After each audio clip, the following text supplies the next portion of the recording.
क्या हमारे साथ गलत हुआ? हमारे पास कोई बही खाता नहीं है, मगर उस परमात्मा के पास तो 84 लाख जिया जून से लेके ये जितने भी मनुष्य जाति, जितने भी यहाँ पर इस धरा पर जितने भी जीव हैं, चींटी से लेकर हाथी तक और एक छोटे से बच्चे से लेकर एक बूढ़े तक की जितने भी जीव जंतु इंसान जितने भी लोग हैं, सबका खाता परमात्मा के पास मौजूद है। हम सुनाने में गलती कर सकते हैं, आप सुनने में गलती कर सकते हैं, परंतु परमात्मा के हिसाब किताब में ना तो सुनने में, ना तो लिखने में गलती होगी, ना बताने में होगी, क्योंकि उसका वही खाता हमारे कर्मों के एक कर्मों के आधार पर हर मनुष्य का वही खाता लिखा जाता है। तो उसके हिसाब में कभी गलती नहीं होती है, गलती हमारे अपने स्वतः के कर्मों में होती है। मगर अच्छे जीवन काल में हम भूल जाते हैं और जब हम पर दुख आता है तो हम पूछते हैं हमारे कौन से कर्म, ये जानते हम भी हैं। अगर उन कर्मों को तुम्हें बता दिया भी जाए तो तुम वर्तमान जीवन में क्या कर लोगे? सिर्फ ये सोचो कि जो भी कुछ हमारे साथ होता है वो स्वयं हमारे कर्मों के आधार पर होता है, और जितना भी जिस जीव का छूटा हुआ होता है वो पूरा करने के लिए अवश्य आता है। किसी की शादी किसी से होती है, कहां से योग बनता है, किसी की बातें अच्छी लगती हैं, कैसे वो प्रेम प्रसंग होता है, ये सब परमात्मा का पहले से लिखा होता है। कहते हैं कहानी तो पहले ही लिख जाती है, पात्र तो बाद में आते हैं। कहानी तो हमारे जीवन की, हमारे जन्म लेने से पहले ही लिख गई है, सिर्फ अब उसमें हमें रोल अदा करना है। वर्तमान जीवन में बच्चे को जन्म लेने के बाद हमारा जीवन काल, हमारे जीवन में हमारी स्टोरी कितनी है, कौन हमारे साथ कब तक रहेगा, कौन कहां से चला जाएगा, फिर कौन कहां दोबारे लौट कर आएगा। हम तो सिर्फ कहानी के पात्र हैं, अपने अपने जीवन के हम पात्र हैं। जैसे कहानी में एक पिता बनाया जाता है, एक माता, तो हम भी एक कहानी जी रहे हैं। बस उस स्टोरी को देख करके हमें आनंद मिलता है, खुशी मिलती है। अपनी स्टोरी बस एंड तक करने के लिए हमें वो जीवन काल जीना पड़ता है। हर मनुष्य के जीवन में सुख दुख, अच्छाई बुराई, सही गलत सब कुछ चलता रहता है, और जब जीवन का एंड होता है तो बस हम यूं ही चले जाते हैं, क्योंकि उस एंड तक हमारे पास कुछ नहीं होता, कोई जानकारी नहीं होती। जानकारी किसकी? परमात्मा की, उसको जानने की। मृत्यु में पल पल हम आगे बढ़ते जा रहे हैं, मृत्यु आती जा रही है और हम पल पल उसकी ओर बढ़ते जा रहे हैं, परंतु हम उस आखिरी टाइम तक जब मनुष्य की मृत्यु होती है तब तक हम उस सच्चाई को, परमात्मा की सच्चाई को जान नहीं पाते हैं। इसी प्रकार से एक बार जब सिकंदर अपने एक राज्य को जीत करके जब वहां के सभी लोगों को और सभी धन दौलत को लेकर के अपने राज्य में जा रहा था, तो उस राज्य में बहुत से संत साधु महात्मा वहां पर थे।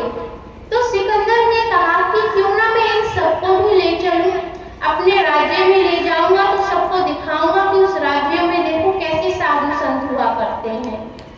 उसने अपने सिपाही को कहा कि जाओ और सबको बंदी बना करके लेके आओ। सिकंदर के सिपाही गए और सबको उन्होंने आदेश दिया कि सिकंदर ने कहा है कि अब ये राज्य मैंने जीत लिया है, तो यहाँ के जितने भी लोग हैं सब मेरे राज्य में चलो। सभी चलने के लिए तैयार हो गए कि सिकंदर का डर और खौफ सबके अंदर था, परंतु एक संत उनमें से रुक गया। उसने कहा कि सिकंदर से कहना कि जब से मैं संत बना हूं तब से सिर्फ मैं अपनी आत्मा की सुनता हूं और परमात्मा की, न मुझे मृत्यु का भय है, मुझे भय किसी चीज का नहीं है, न मुझे सिकंदर का भय है, और न ही मैं किसी की आज्ञा मानता हूं तो सिर्फ अपनी आत्मा की और परमात्मा की। जब सिपाही ने जाकर सिकंदर से कहा तो उसका क्रोध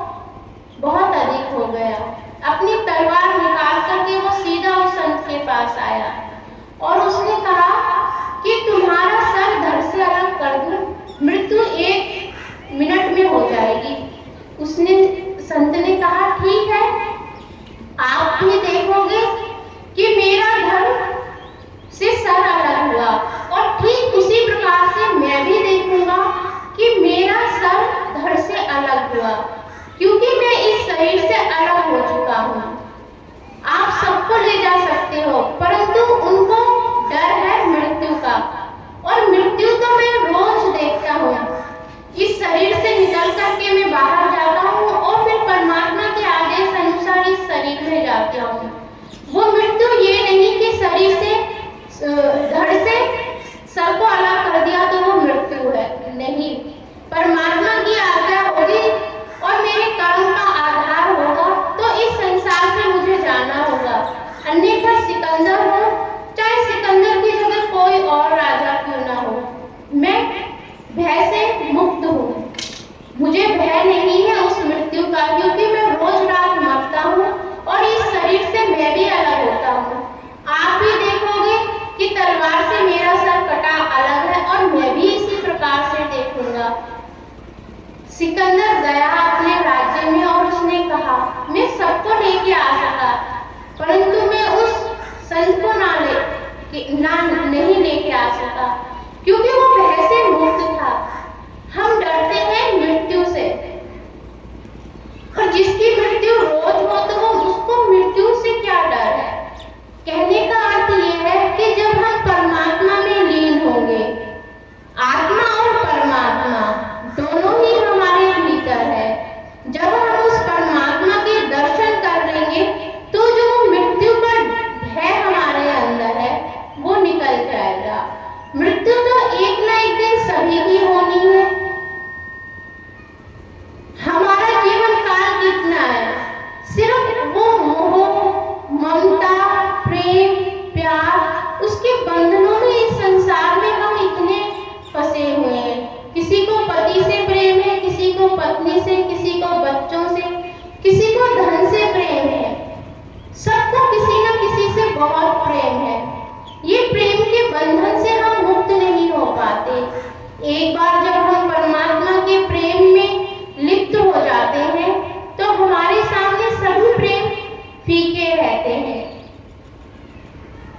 हर एक मनुष्य के जीवन में एक समय ऐसा आता है, चाहे वो स्त्री है, पुरुष है, बच्चे हैं, बड़े हैं, बूढ़े हैं, हर एक मनुष्य के जीवन में एक समय ऐसा आता है, और किसी के जीवन में आया भी होगा या किसी के जीवन में आना बकाया होगा, कि वो अपने हृदय की बात सबसे छुपा सकता है, परंतु अपने हृदय की बात परमात्मा से जुदा नहीं।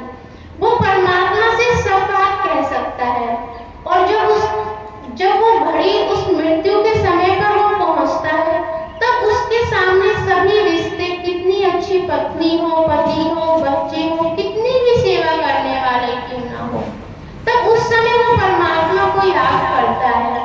तो वो जो परमात्मा को उस समय याद करता है तो परमात्मा कैसे सुनेगा। कभी जीवन में याद नहीं किया और उस पल में यदि हम परमात्मा को याद भी कर लें तो कैसे याद करेंगे। जीवन भर में कभी किताब उठाकर देखी ना हो और अंत समय में तुम्हें मोटी किताब दे दी जाए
केतु जब वो अपनी शिक्षा प्राप्त करने के लिए जब वो आश्रम गया तो वो सब कुछ पढ़ करके आया। वो बड़ा खुश था कि मैं सभी के बारे में जान गया हूँ और वो घर लौटा। जानक ने कहा कि बेटा तू उस एक को जान आया? कि पिताजी उस एक के बारे में तो नहीं, मैं सब चीज रामायण में कंठस्थ याद कर ली है मैंने और शास्त्रार्थ भी सब कुछ मैंने कर लिया है, गणित अर्थशास्त्र नागरिक जितना भी जो भी मुझे मेरे गुरु ने पढ़ाया है मैंने वो सब पढ़ करके आया हूँ। उद्दालक ने कहा शेख केतु तू उस एक के बारे में जानकर आया है? कि नहीं पिताजी। शेख केतु बड़ा खुश था कि मैं इतनी सारी शिक्षा प्राप्त करके आया हूँ। तो उसके अंदर एक हर्ष एक उल्लास था कि पिता मेरे मुझको बहुत इनाम देंगे या बहुत खुश होंगे और बहुत ही सीना चौड़ा करके वो अपने पिता के पास आया था। परंतु पिता के सिर्फ एक ही शब्द थे कि तू उस एक को जानकर आया है, उस एक को। शेख केतु ने कहा पिताजी वो एक क्या है कि उस एक को जानने के बाद फिर सब जानने की जरूरत नहीं है। यदि उस एक को जान लिया तो तूने सबको जान लिया।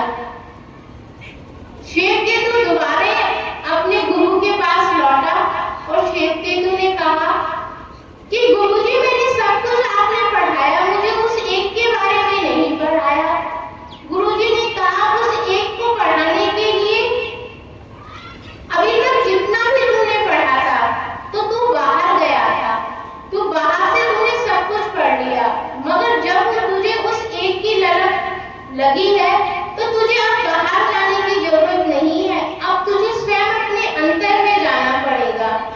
उस एक अर्थात उस परमात्मा की बात कही जा रही है कि उस एक को जानने के लिए तुझे वो भजन सिमरन को अभ्यास करना पड़ेगा। जब उस एक को जाना भजन अभ्यास के माध्यम से तो हमने सब जान लिया कि हम कहें कि रसगुल्ला बहुत मीठा है तो उस मीठे को वो जिसने नहीं खाया वो कहेगा गुड़ जैसा, चीनी जैसा, रस जैसा, कैसा। मगर जब उसको खा लिया फिर तुम कैसे कहोगे कि गुड़ जैसा, गन्ने जैसा? फिर तो तुमने खा लिया तो तुम्हें स्वयं पता है कि रसगुल्ला क्या है।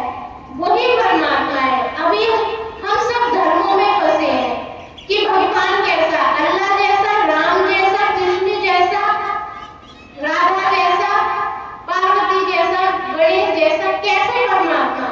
मगर जब परमात्मा को पा लिया फिर ऐसा जैसा तैसा वैसा कहने की कोई आवश्यकता नहीं कि जीसस जैसा, बुद्ध जैसा, मोहन जैसा, श्याम जैसा। नहीं, फिर तो तुमने जान लिया तो जैसा तैसा सब खत्म। जान लेने के बाद फिर तुम शांत हो जाओगे, क्योंकि जितने भी धर्म में सब कहते हैं भगवान अल्लाह जैसा होगा, भगवान कृष्ण जैसा होगा, वो परमात्मा राधा जैसा होगा, वो ऐसा जैसा तैसा वैसा सब समाप्त हो जाएगा।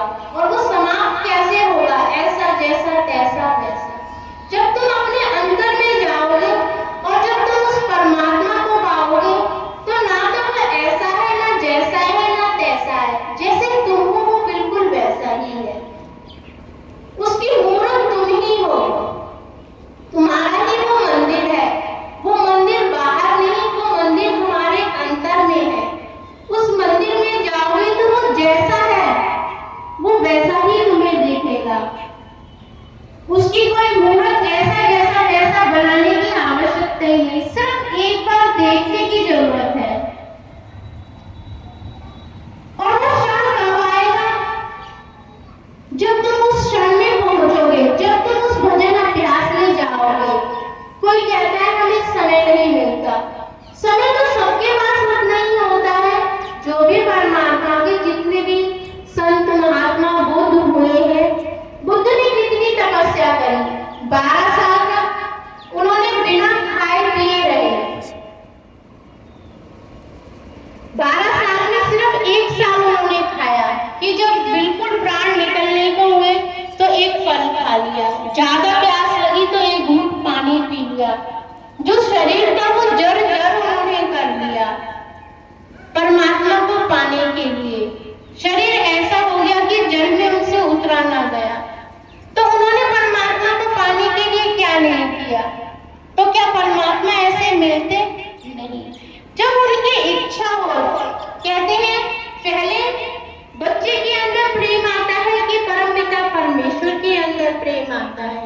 माँ के अंदर प्रेम पहले आता है कि बच्चे के अंदर प्रेम आता है?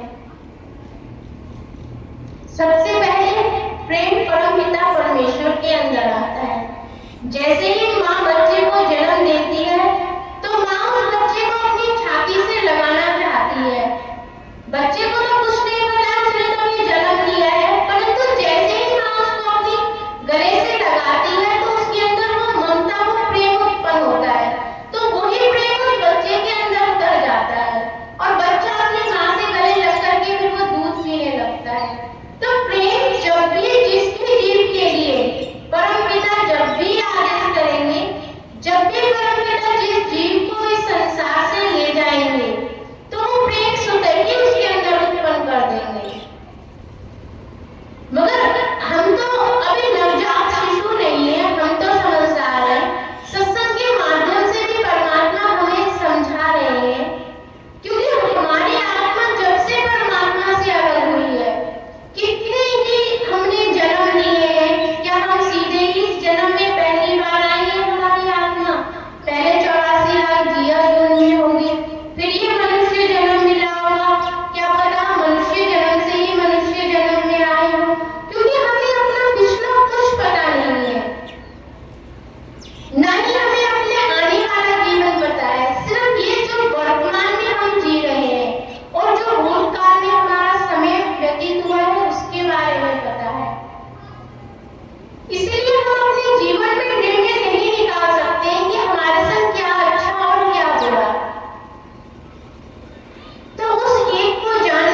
मनुष्य के लिए दुख भी आता है, फिर खुशी आता है। ये तो एक पड़ाव है जीवन के। आज हमारे पास दुख है तो कल खुशी भी होगी, आज रंग है तो कल रंगोली भी होगी। कि मतलब ये कभी ये जीवन के उतार चढ़ाव है। रंग होगा तो रंगोली होगी। तो अर्थ है कि जब हमारे पास भजन होगा, सिमरन होगा तो परमात्मा भी होंगे, फल फूल होंगे तो बगीचा वही होगा। परमात्मा को पाने के लिए, परमात्मा की बातों को समझने के लिए हमारे अंदर वो बुद्धि, वो क्षमता, वो ज्ञान हम स्वयं अपने अंदर अर्जित करेंगे। स्वयं हमें अपने अंदर लाना होगा परमात्मा के ध्यान को।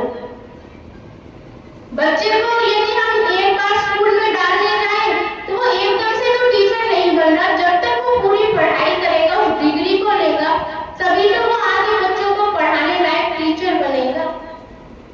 तो हमें भी परमात्मा को पाने के लिए कहीं ना कहीं से तो शुरुआत करनी होगी। आज आप अपने साथ स्वयं आए हैं, अपने साथ बच्चे लाए हैं, अपने साथ बड़े बूढ़ों को लाए हैं।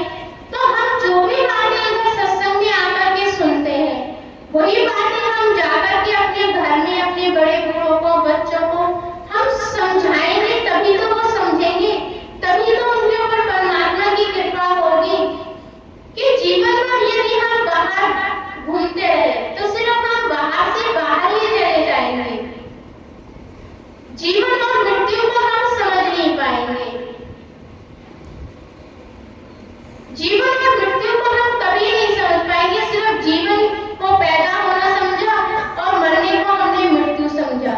जब तक उस मृत्यु से हम अलग नहीं होंगे, कि मृत्यु तो एक ना एक दिन सभी की होनी है और सबको पता है कि हाँ जन्म है तो मरण भी है।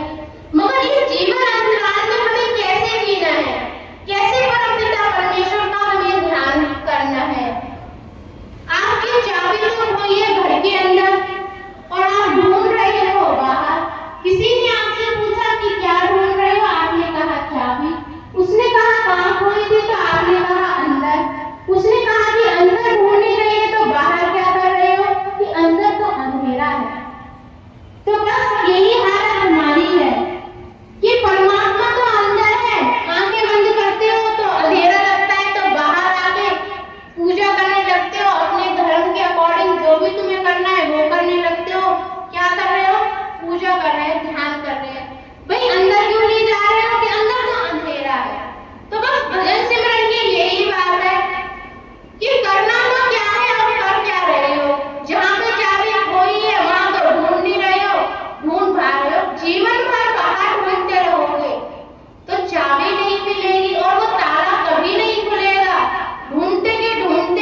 हृदय, और जहाँ पर वो विराजमान है तो वो जैसा है वैसा ही तुम्हें दिखेगा।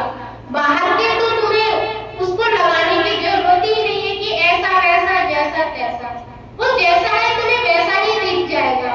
और तुम्हारे अंदर उठने वाले सभी धर्मों के प्रश्न जब ही समाप्त हो जाएंगे।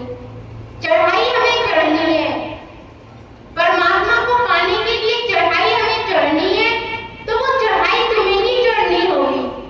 सीढ़ी पे तुम ही चढ़ोगे, जब एक सीढ़ी दूसरी सीढ़ी, और जब तुम ऊपर पहुंच जाओगे छत के ऊपर, तो तुम्हें सभी एक जैसे ही लगेगा कि अच्छा छत तो बिल्कुल एक जैसी है, यहाँ पर बैठे हुए लोग सब एक जैसे हैं। तो जब हम ऊपर उधर पहुंच जाएंगे तो फिर हमें सभी कुछ एक समान लगेगा। तो परमात्मा को पाने के लिए, उस चाबी के लिए, वो जो हमारा 10वां द्वार है, उस चाबी को जब हम अंधेरे में जाकर के लेंगे और वो जब हम अपने 10वें द्वार पर लगाएंगे, तभी तो ये शिव नेत्र खुलेगा।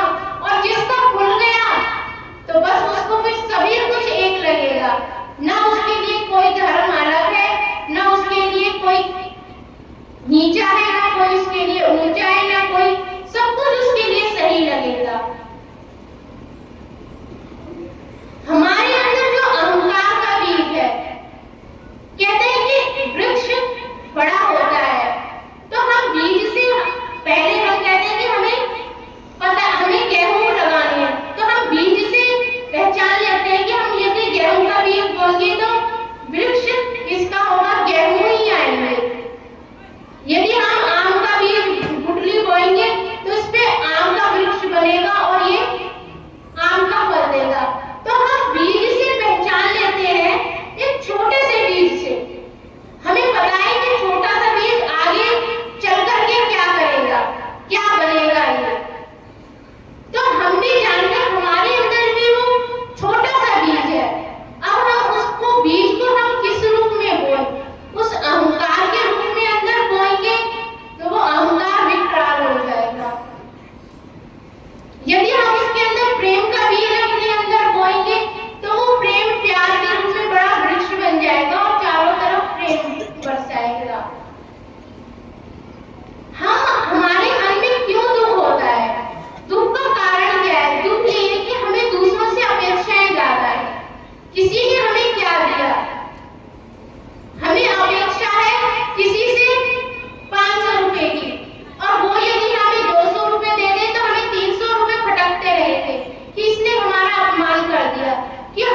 अच्छे काम करने चाहिए, फिर भी बच्चे भी हमारी जबरी सेवा करेंगे, सबको पता है।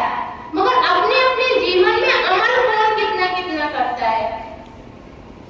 सासें कितना अमल करती हैं, बहुएं कितना अमल करती हैं कि बहू को बेटी की तरह मानो, कि सास को माँ की तरह मानो, पति की कहना मानो।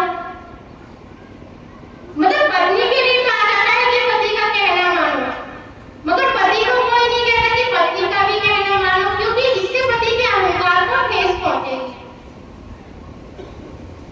तो सत्संग का आधार सिर्फ यही है कि आपस में प्रेम से रहो, प्रेम करो, अपने अंदर उस प्रेम का बीज बो, ना कि अपने अंदर उस अहंकार का बीज बो।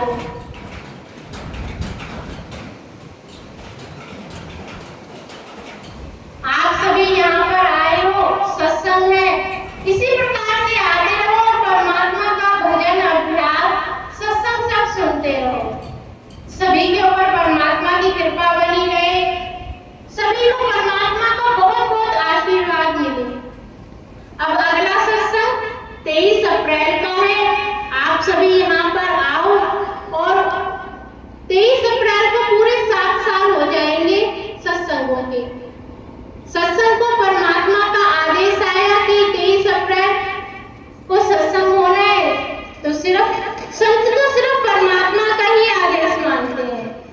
जो भी संत है परमात्मा का, जो आत्मा और परमात्मा सिर्फ दो ही, जो सिकंदर की कहानी थी उसमें भी सिर्फ यही है कि परमात्मा का आदेश मानना और अपनी आत्मा का। जो अपनी आत्मा की सुनेगा, अपने दिमाग की सुनोगे तो दिमाग तो बहुत चतुर और चालाक है, सिर्फ अपने लाभ के लिए सोचेगा, और आत्मा की बात जो सुनेगा वो उसमें अपना भी फायदा और दूसरों को भी फायदा। इसलिए हमें अपने अंतःकरण की बात सुननी चाहिए और वही परमात्मा विराजमान है, और वो बात हमेशा सही निर्णय लाती है हमारे जीवन में। दिमाग से सोची गई बातें अलग है और अपने हृदय से सोची हुई बातें परमात्मा की बातें हैं, क्योंकि वो इधर विराजमान है। तो सभी को अंदर का ताला खोलो, उस चाबी को सभी लें और अपने 10वें द्वार को खोलें और परमात्मा के उस ज्ञान को सभी अर्जित करें। अपने जीवन में से, अपने पूरे दिन के समय में से थोड़ा समय परमात्मा के लिए निकालें। अपने गृहस्थ जीवन के स्त्रियां भी पुरुष भी सभी अपने जो भी जीवन के कार्य है, पुरुष को खेती बाड़ी का करना है, ऑफिस जाना है, किसी को दुकान संभालनी है, पत्नी को घर के कार्य करने, जिसको भी जो जो कार्य है वो सभी उन कार्यों में अपनी निपुणता रखो। ये नहीं कि सास भूखी